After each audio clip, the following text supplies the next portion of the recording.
எது நிரந்தரமான உண்மையான சந்தோஷம் என்பதனை உணர்த்தக்கூடிய அற்புதமான கந்தர் அனுபூதியினுடைய 8வது பாடலையும் அதனுடைய பொருள் விளக்கத்தையும் இன்றைய தினம் நாம் கந்தபெருமானுடைய அருளாலும் அருணகிரிநாத சுவாமிகளினுடைய ஆசியோடும் உணர்ந்து கொள்ளலாம்.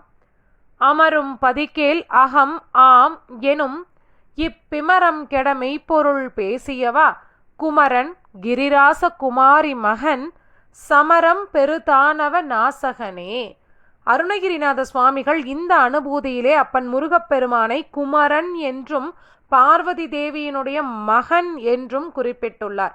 இமயவான் ஆகிய இமயமலை அரசனுடைய மகளாகிய பார்வதி தேவி அம்மையினுடைய மகனாகிய முத்து குமரனே, நீ குமரனாக இருக்கும் போதே அசுரர்களையெல்லாம் அழித்து தேவர்களுக்கு மிக வாழ்க்கையை தந்தருள்ந்தாயே.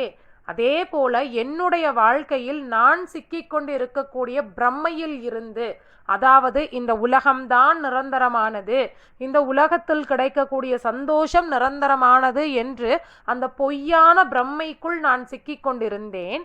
அதெல்லாம் நிரந்தரம் கிடையாது என்பதனை எனக்கு நீ உணர்த்தி மெய்ப்பொருள் எது என்பதனை எனக்கு நீ உணர்த்தினாயே. இறைவன் அருணகிரிநாத சுவாமிகளுக்கு திருவண்ணாமலையிலே அந்த மெய் ஞானத்தை உபதேசித்தார். அதனால்தான் அருணகிரிநாத சுவாமிகள் திருப்புகழை முத்தை திரு என பாட ஆரம்பித்தார். அப்படிப்பட்ட மெய் ஞானத்தை அருணகிரிநாத சுவாமிகளுக்கு அப்பன் முருகப்பெருமான் ஆசியோடு வழங்கினார் அல்லவா. அதை இந்த இடத்திலே அவர் கூறுகின்றார். எதற்காக அப்படின்னா, நம்முடைய வாழ்க்கையிலும் நாம் இந்த உலகம் நிரந்தரம், இந்த உலகத்தில் கிடைக்கக்கூடிய சந்தோஷத்திற்கு